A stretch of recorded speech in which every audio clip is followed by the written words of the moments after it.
There is something deeply unsettling about a house that seems too perfect, too available, too eager to be occupied. And for Marcus and Elena Whitmore, that unsettling truth would reveal itself far too late, long after the papers had been signed, long after the keys had exchanged hands, and long after the house on Crescent Hill Road had already claimed them as its own. It began, as most tragedies do, with hope. Marcus and Elena had spent nearly 3 years searching for their first home together, scrolling through endless listings, attending open houses that smelled of fresh paint designed to mask deeper rot, and watching helplessly as properties slipped through their fingers to buyers with deeper pockets and faster reflexes. They were tired. They were desperate. And perhaps that desperation is exactly what the house had been waiting for. The listing appeared on a Tuesday evening in late October when the trees along the Ohio countryside had already surrendered their leaves and the nights carried the sharp bite of approaching winter. Elena had been mindlessly scrolling through Zillow when she stopped abruptly, her thumb hovering over a property that seemed to glow against the blue light of her phone screen. A Victorian-style home with dark shutters and a wraparound porch, situated on 2 acres of wooded land just outside of Millbrook, a small town she had never heard of despite living in Ohio her entire life.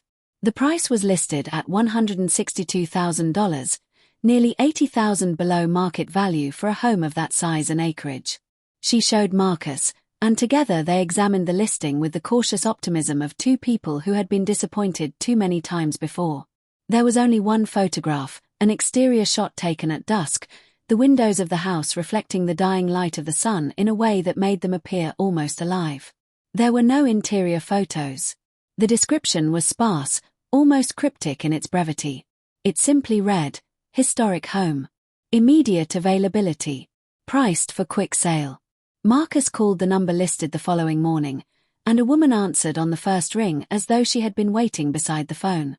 Her name was Deborah, and she spoke quickly, her words tumbling over one another like someone eager to complete a transaction before the other party could change their mind.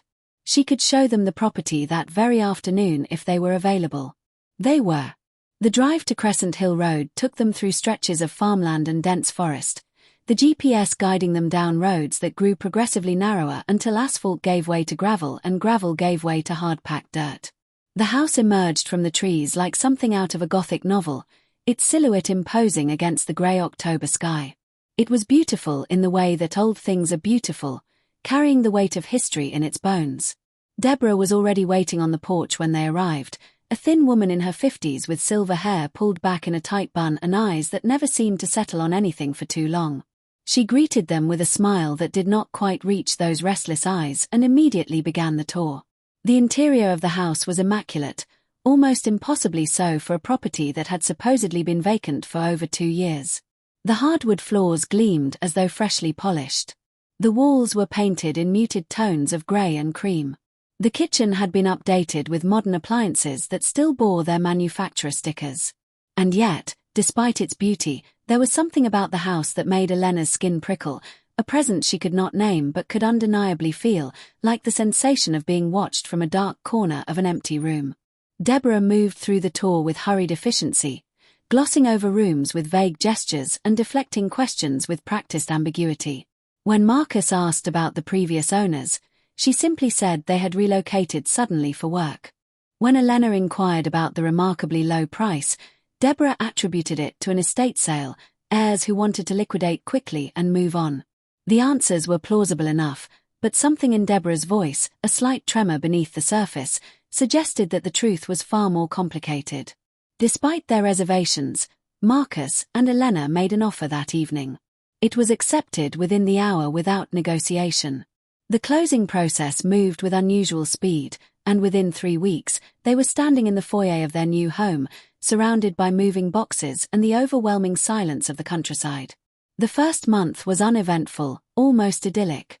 They unpacked their belongings, explored the sprawling property, and began the process of transforming the house into a home. But in the 5th week, something changed. Elena was browsing real estate listings one evening, a habit she had not yet broken, when she saw it. Their house. The same exterior photograph taken at dusk. The same sparse description. Listed as available on Zillow for $158,000. She felt her blood turn to ice as she stared at the screen, certain that she was experiencing some kind of glitch, a cached page that had failed to update. But when she refreshed the page, the listing remained. When she clicked on it, the property address matched their own. She showed Marcus, who immediately called their real estate agent. The woman apologized profusely, claiming it must be a technical error, and promised to have it removed by morning. And true to her word, the listing vanished overnight. They convinced themselves it was nothing more than an administrative mistake, an oversight that meant nothing. But 3 days later, a stranger knocked on their door. He was a middle-aged man with a briefcase and a confused expression, claiming that he had an appointment to view the property. Elena told him the house was not for sale. The man insisted that he had scheduled the showing through a legitimate real estate platform just that morning. He showed her the confirmation email on his phone. The listing was back. Over the following weeks, strangers arrived with increasing frequency. Couples with young children, elderly investors, young professionals with approval letters in hand.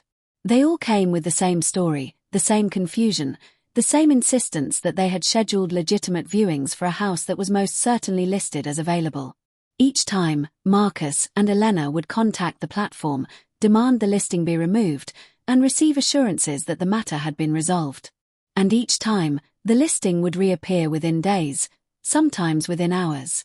Marcus began to document the occurrences, noting the dates and times, screenshotting listings before they could be taken down. He noticed something troubling. The price was dropping. Each time the listing reappeared, the asking price was slightly lower than before, as though the house itself was growing desperate, reducing its value to attract new buyers, new occupants, new victims. It was during a particularly cold night in December when Elena made the discovery that would unravel the fragile sense of safety they had tried so hard to maintain. She had been doing laundry in the basement when she noticed something peculiar about the wall behind the furnace.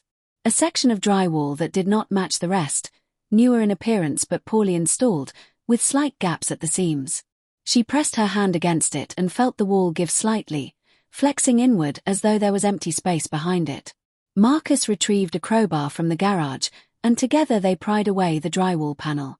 Behind it was a crawlspace, narrow and dark, extending into the foundation of the house far deeper than should have been architecturally possible.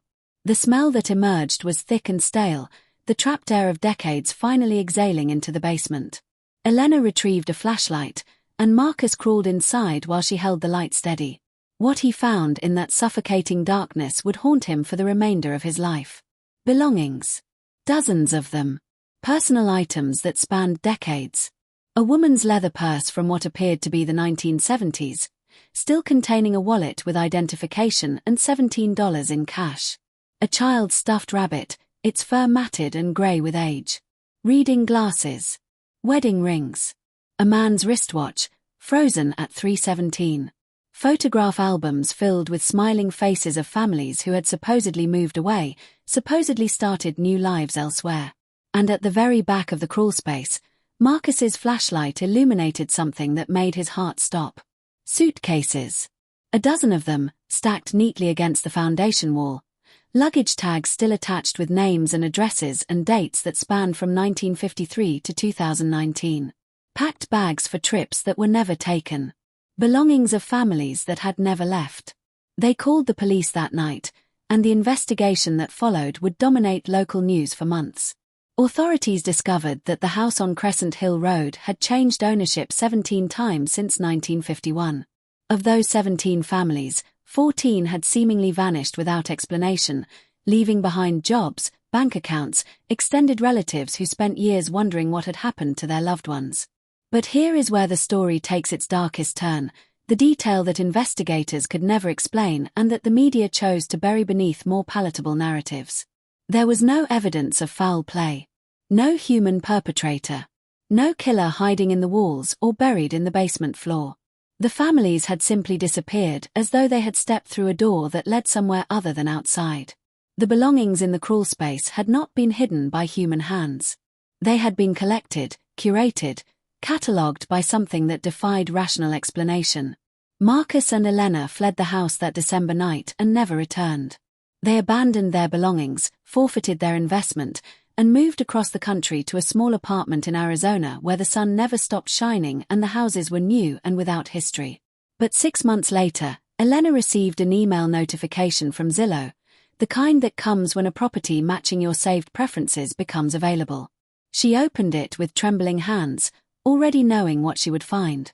A Victorian-style home with dark shutters and a wraparound porch. 2 acres of wooded land. One exterior photograph taken at dusk. The windows reflecting light in a way that made them appear almost alive. The listing read, "Historic home. Immediate availability. Priced for quick sale. Current occupants ready to move." And in the photograph, barely visible in the upstairs window, were 2 silhouettes standing motionless behind the glass. Silhouettes that looked remarkably like Marcus and Elena.